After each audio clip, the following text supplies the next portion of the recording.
자, 두 짐승 중에 이제 한 짐승을 봤고요. 세계제국이고요. 다른 짐승입니다.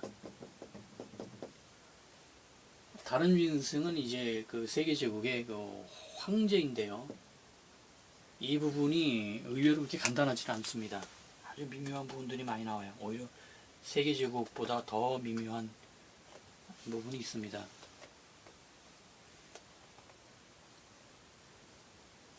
분명히 그 세계제국의 그 수장이 이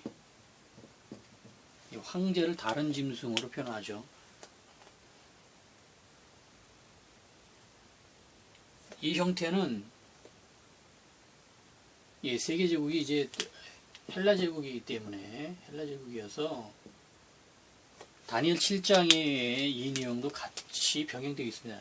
다니엘 7장에서 네 짐승 환상에서 네 번째 짐승이 바로 헬라제국이에요. 이러면서 헬라제국을 말하면서 이때 작은 뿔이 나옵니다. 누구냐면 이 작은 뿔이 헬라제국의 수장이었던 알렉산더 대왕이에요.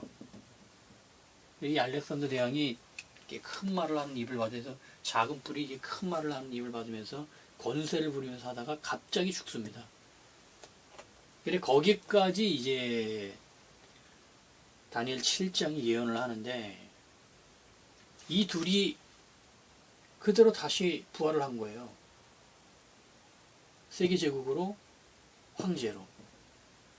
즉 헬라제국이 부활을 한 것이고 이 알렉산더 대왕이 황제로 부활을 한 것입니다. 그래 이 대응 관계에서는 이제 쉽게 황제라는 걸 알 수 있는데 이제 그 땅에서 올라온 다른 짐승 설명하면서 이제 어린 양같이 두 뿔이 있다고 11절에 말해요. 두 뿔이라는 것이 권세를 나타내니까 이 어떤 그 의미를 조금 특별한 어떤 의미를 지금 지니고 있어요. 이 황제를 이제 그 다니엘은 11장에서 이걸 이 자를 그 비천한 왕이라고 했습니다. 아주 속임수에 능하다 그랬고 바울은 멸망의 아들이라 그랬어요. 살후 데살로니가 후서에서 그랬죠. 그래서 지금 동일한 인물입니다. 지금. 그리고 이것이 이제 다니엘 3장이나 2장도 그렇고 3장도 그렇고요. 2장은 예전에 3장에서 보면 또 이제 느부갓네살 왕, 금신상을 세운 느부갓네살 왕이 또 이제 이 황제를 또 의미하고 있고요. 그래 지금 여러 가지 아주 쉽게 이 다른 짐승은 이제 황제구나. 바로 황제가 우상과 육육을 시행한다 그랬어요. 그렇구나라고 이제 생각을 합니다. 그런데 좀 묘한 부분들이 조금씩 나타납니다.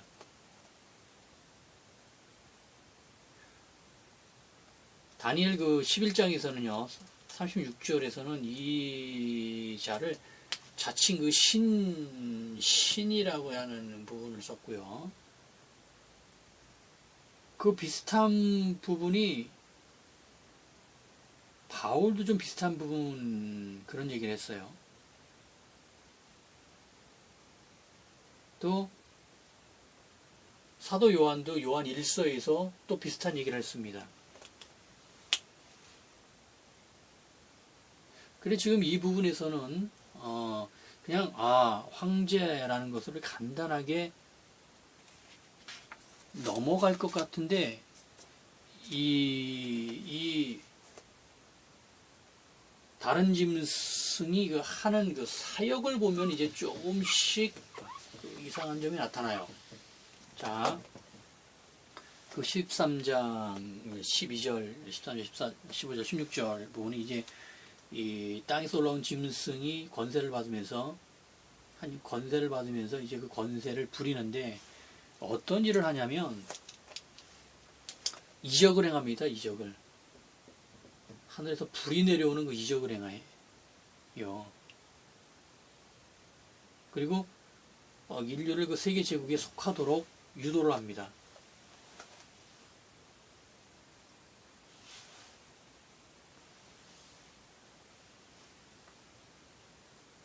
그리고 심지어는 그 땅까지도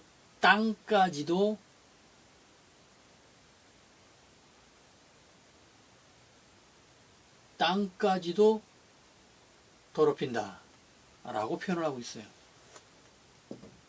이건 이 영적인 의미가 강하죠. 그 다음에 우상을 만들고요. 우상에게 생기를 줍니다. 와, 이건 놀라운 거예요. 그리고 마지막으로 666을 시행해요. 지금 이게 지금 그 황제라고 해석을 한 다른 짐승이 지금 하는 일이에요. 그런데 잘 보십시오. 이 안에 그 황제가 할 수 없는 그 일들이 있어요. 자, 666 같은 거는 능히 황제가 할 수 있습니다. 그리고 이 인류를 세계 제국에 속하도록 유도하는 것 충분히 할 수 있어요. 그런데 이적을 행하는 것은 이거는 좀 이적, 하늘에서 불을 내려서 그 하는 거는 이거는 좀 영적인 부분이고 종교적인 부분이어서 이거는 정치적 수장이 할 못한다는 또 그런 말도 없습니다만 좀 모호하고요. 우상을 세운다. 이거는 물론 이게 세계 제국의 우상이죠. 예, 세계 제국의 우상이니까 가능하기도 합니다만 이 우상이라는 것이 종교적인 부분이어서 이거를 황제가 할 수 있나? 라는 의문이 생기고 또 하나 더 가서 이제 생계까지 준단 말이에요. 이 우상 그냥 세계 제국의 심볼을 그럴 수 있어요. 그리고 심볼을 그냥 같이 우상에서 섬길 수 있는 문제는 이 생기를 줘서 말을 하게 한다는 거, 이것은 영적인 표현이 아닙니다. 생기는 아주 영적인 거지만 지금 이 세운 우상은 친히 걔가 말을 한다는 거예요. 이거는 영적인 해석이 아니에요. 진짜 말을 하는 겁니다. 이거는 물론 이제 그렇게 보면은 지금의 그 인공지능에서 나타났지, 이때쯤 되면 20년 30년 후에 되면은 정말 인공지능이 능히 말을 하고 다 하거든요. 근데 이거를 과학적인 어떤 인공지능 만들어서 인공지능을 통해서 말을 하게끔 만드는 그런 것도 능히 만들어지고 남을 그런 그 시점이니까 능히 가능한데, 성경이 그런 것을 생기라고 표현하지는 않을 거라는 거예요. 이 생기는 이 처음에 아담 하와를 만들어서 남자 여자를 만들어서 그들에게 생기를 줄 때 이 생기가 들어가거든요. 그런 엄청난 겁니다. 이것은 이 생기는 그 영이에요. 영. 그런 걸 황제가 한단 말이에요. 이건 좀 이상하지 않습니까? 더구나 이 표현은 무엇이냐면 이 우상으로 땅을 더럽힌다라는 거예요. 땅을 더럽히면 이거는 완전히 그 종교적인 영역이지 정치적인 영역이 아닙니다. 지금. 자, 지금 이게 그 얼핏 그냥 쉽게 읽으면은 다른 짐승이 황제같이 느껴지는데 황제처럼 느껴지는 이 자가 행하는 그 일을 보니까 6가지 정도가 나오는데 3분의 2가 좀 이상한 거예요. 즉, 이 두 영역은 정치적 수장이 할 수 있는 일이지만 나머지 4개는 오히려 황제보다는 교황이 할 수 있는 일입니다. 또 교황이 해야 잘 맞고, 교황이 이런 일을 해야 합당하게 느껴지는 일이에요. 그래, 이 부분이 쉽게 읽으면 그냥 세계적인 수장이구나, 누가 됐든지 세계 제국이니까 황제겠지, 이렇게 하고 넘어가는데 좀 묵상을 하다 보면은 교황인 것 같은 걸로 이제 바뀌어지는 거예요. 그리고 이 자를 다른 짐승은 이 뒤에 분명하게 다른 짐승이 누구냐면 거짓 선지자라고 말을 하거든요. 19장에서 말하죠.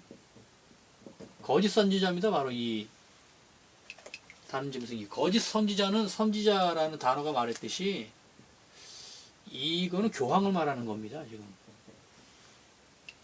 황제를 놓고 거짓 선지자라고 말하진 않아요. 그냥 만약 황제였으면은 구약에서 말하자면 그냥 왕이라고 표현을 하지 선지자하고 왕을 동급으로 가게 혼합해서 쓰는 예는 없거든요.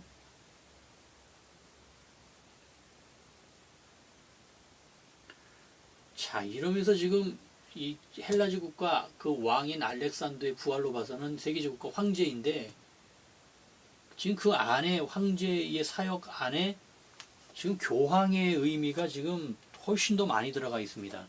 이러면서 좀 많이 좀 혼란스러운 부분, 이 부분의 정리가 의외로 어렵습니다. 자, 결론을 말씀드리면 지금 이 교환으로 정리된 이 내용을 뭐 다 볼 수는 없고요. 결론을 말씀드리면요. 다른 짐승이라고 한 짐승 뒤에 나온 땅에서 올라온 다른 짐승은 황제가 아닙니다. 그리고 교황도 아닙니다. 놀랍게도 이 사람은 이 두 직책을 통합한 사람입니다. 이런 용어가 있는지 모르겠지만 즉 이 사람은 황제이면서 교황일 것입니다. 즉 세계 제국이라는 초유의 인류 역사상 전 영토, 지구 전체, 인류 전체를 지배하는 제국이 나왔듯이 그 수장은 이 세계주의에 걸맞게 황제라는 영역과 교황이라는 영역을 동시에 취한 인물입니다. 그래 이 용어도 처음 황제 교황이라는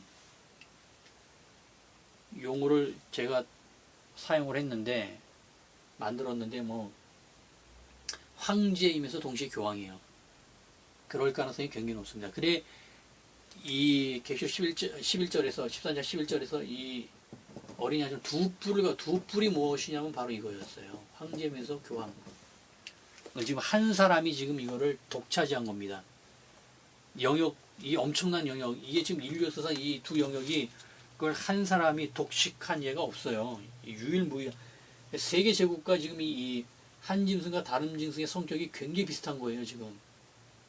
인류에서 유례가 없는 제국이 만들어지고, 인류에서 유례가 없는 수장이 만들어진 겁니다. 그래, 이렇게 황제가 할 수 있는 일과 교황이 할 수 있는 일을 다 해버리는 거예요, 혼자.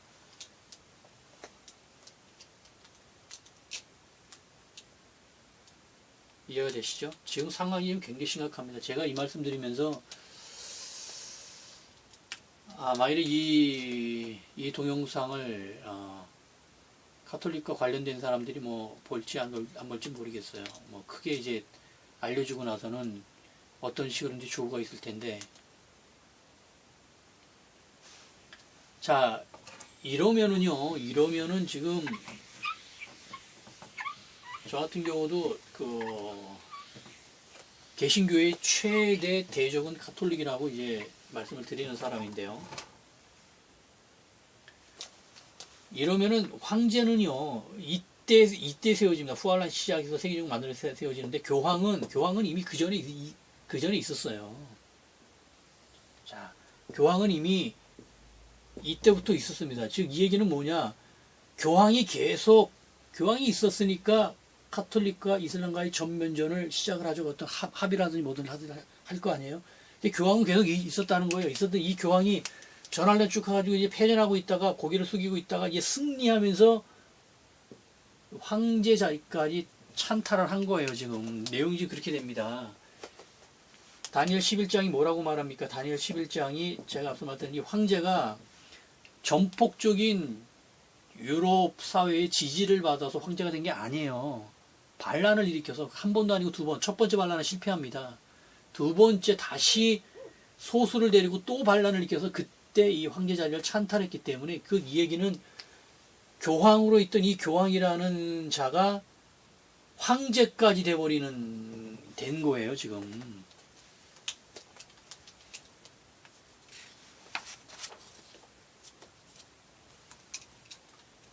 자, 지금 이게 물론 이렇게 해석한 분도 지금 그 기존에 있었던 걸로 제가 알고 있는데 저는 이제 기존의 해석을 끌고 모아서 다시 해석하는 게 아니라 저는 기존의 해석들은 잘 모릅니다. 저는 말씀만 봐서 제 나름대로 해석을 한 것이지 기존의 해석이 어떻게 됐는지는 거의 그런 책을 안 봐요. 그런데 자, 지금 이렇게 되면은 이제 점점 그 심각한 상황으로 갑니다. 자, 지금 이거를 할 만한 시간을 볼까요? 됐군요. 자, 다니엘 그 설을 한번 확인을 한번 이거는 읽어가면서 확인을 한번 해보죠. 11장인데요. 자, 비천한 북방왕이라는 제목이 그 19절과 20절 사이에 있습니다. 19절이 맞추고 나서 이제 이때가 이제 후환란이 된 겁니다. 그리고 사실 후환란 그 앞에 나왔던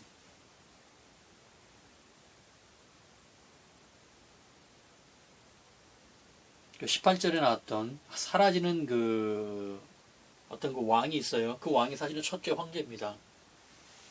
그런데 그 황제가 18절에 어떤 한 장군에 의해서 어떤 식으로 뭐 암살이 되든지 그러니까 뭐 어떻게든지 의해서 그냥 황제의 이 사람이 첫 번째 황제인데 그냥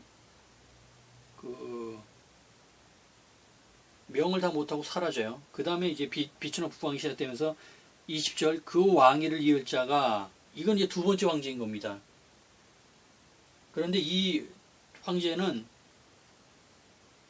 아름다운 곳으로 두루 다니게 할 것이나 그의 분노나 싸움이 없이 몇 날이 못 뛰어 망할 것이요. 지금 두 번째 황제는 더 빨리 불과 며칠밖에 안 돼서 죽는다는 거예요. 21절 또 그의 왕위를 이을 자는 한 피치. 이 사람이 바로 우리가 말하는 이 세 번째 황제이면서 다른 짐승이 거짓 선지자인 이자입니다. 비천한 사람, 비천한 왕이에요. 그래서 나라의 영광을 그에게 주지 아니할 것이나 그가 평안한 때는 뭐예요? 제국이 만들어진 때입니다. 전쟁이 끝난 때라는 거예요. 평안한 때를 타서 속임수로 그 나라를 얻을 것이며 황제가 된다는 겁니다. 지금 나라를 얻을 것이며 넘치는 물 같은 군대가 그에게 넘침으로 말미암아 패할 것이죠. 보십시오. 첫 번째 이렇게 시도를 하는데 패한다는 거예요. 넘치는 물 같은 군대가 그에게 넘침으로. 즉 세계제국의 군대가 교황이 황제가 되려고 시도를 하니까 막았다는 겁니다. 교황은 교황 자리에 있으시오 하고 막았던 거예요. 그렇게 패하니까 동맹한 왕도 그렇게 그 교황을 황제로 만들려고 같이 동맹했던 그 몇 왕이 있었던 거예요. 작당하라고 시작을 했는데 더 큰 세계제국의 무력이 막으니까 패했던 겁니다. 그러니까 23절 그와 약조한 후에 그는 거짓을 행하는데 다시 올라온다는 거예요. 그래서 소수의 백성을 가지고 세력을 얻을 것이며 황제가 된다는 것입니다. 야, 지금 다니엘 11장이 이렇게 놀라운 내용을 아주 세세하게 기록을 하고 있어요. 그래 그 사역에서 드러나듯이 지금 교황이 황제가 돼버리는 일이 발생합니다. 아마 이럴 가능성이 굉장히 큽니다.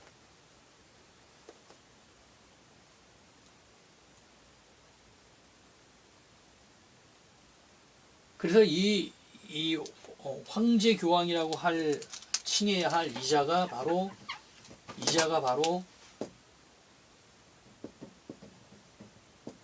우상과 666을 시행하는 거예요.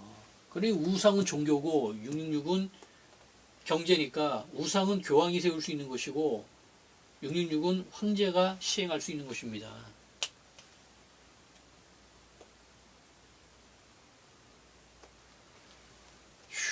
점점 이제 상황들이 점점 심각해지면서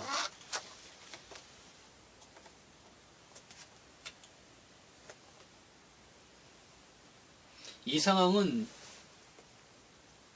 역으로 볼 수도 있어요. 역으로 교황이 이 앞에 있었는데 정말 이 비천한 자가 교황이 아니었던 겁니다. 그냥 아무것도 아닌 어떤 그 세계제국의 어떤 지배층의 어떤 한 사람이었는데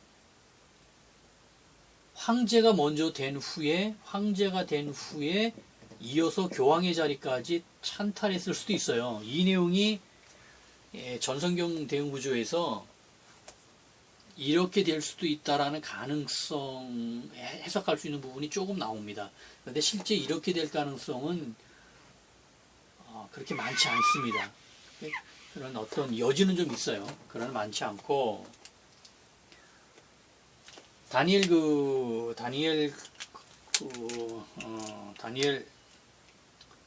9장이죠. 다니엘 9장을 보면 그 유명한 70일해가 나오는데 이 중에 그 마지막이 1일이에요. 이 1일해가 바로 7년이면서 이것이 7년 환란의 예언입니다. 바로 이 7년 환란의 근거가 바로 70일에서 마지막 1일에 있어요. 그런데 이 1일해를 묘사하면서 1일해의 언약이라는 그 표현이 나옵니다. 1일해의 약속이라는 표현이 나오는데 이것이 교황과 아주 직접적으로 관련이 있어요. 9장 27절이죠. 그가 장차 많은 사람들과 더불어 한 일해 동안의 언약을 굳게 맺고, 이 얘기가 바로 무엇이냐면 한 일해 7년 동안의 언약을 맺었다는 것이 무엇이, 이 언약 내용이 바로 가톨릭과 이슬람의 마지막 패권 전쟁을 시작하자라는 합의입니다. 이 합의 때문에, 약속 때문에 이슬람과의 전면전이 벌어지면서 7년 대환란이 시작되는 거예요. 그래 다니엘 11장 가서는 이 언약을 어긴 자들에 대한, 언약을 어겼다는 표현들이 몇 번 나옵니다. 아주 더 깊게 들어보면 이 7년 대환란의 언약이 있고 후환란의 언약이 따로 또 있는데, 자, 지금 이 언약을 맺으려면 이게 교황이 지금 이슬람에 대고 마지막 그 세계 종교의 패권을 가르자라고 얘기할 수 있기 때문에 교황이 이미 있었던 겁니다. 당연히 그 앞에도 있었죠. 누군지 모릅니다만 지금의 교황은 아닐 거예요. 아마 지금 교황의 다음이나 그 다음 교황 정도 될 것 같은데 또 더 갈 수도 있고요. 이 교황이 여튼 이런 이 7년의 언약을 맺으면서 이슬람과의 그 마지막 종교 패권 전쟁이 벌어집니다. 이 교황이 당연히 있었는데, 그래야 있었기 때문에 이 교황이 황제의 자리까지, 즉 이 7년의 언약을 맺을 정도면은 이슬람에다 대고 세계 종교의 패권을 가르는 합의를 할 정도의 교황이면은 얼마나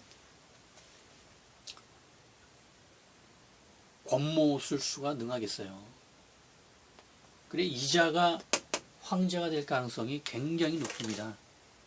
이 반대가 될 가능성은 여지가 조금은 있습니다만 이 가능성이 훨씬 더 큽니다. 거의 이것도 굉장히 신빙성이 높고 전성경 대응구조로 다시 맞추면서 이 내용이 나옵니다. 또 안 나오면은 좀 비중을 낮추겠는데 나와요. 자, 지금 그래서 요한계시록을 풀면서 저는 이거 하나만 묵상을 푸는 게 아니라 나머지 65권이 이 내용을 계속 받쳐주고, 이렇게 받쳐주지 않는다, 아니면 내용이 충돌한다고 하면은 뭔가 계시록을 잘못 푼 겁니다. 그건 다시 봐야 되는 거예요. 그래 계속 그 작업을 하고 있는데 지금 상당한 수준으로 지금 풀어졌으면 여러분이 상상하는 정도, 기대하는 것보다 훨씬 더 완벽하게 풀어지고 있어서 황제 교황이라고 거의 얘기를 해도 크게 틀리지 않을 것입니다. 누군지는 모르겠지만 지금 살아있죠. 지금 살아 있습니다. 이 사람이. 이 지금 이 황제 교황이 황제 교황이 되는 나이가 성경에 나와요. 그것이 바로 이것도 다니엘서에 나오는데, 자, 황제 교황이 내력에 대해서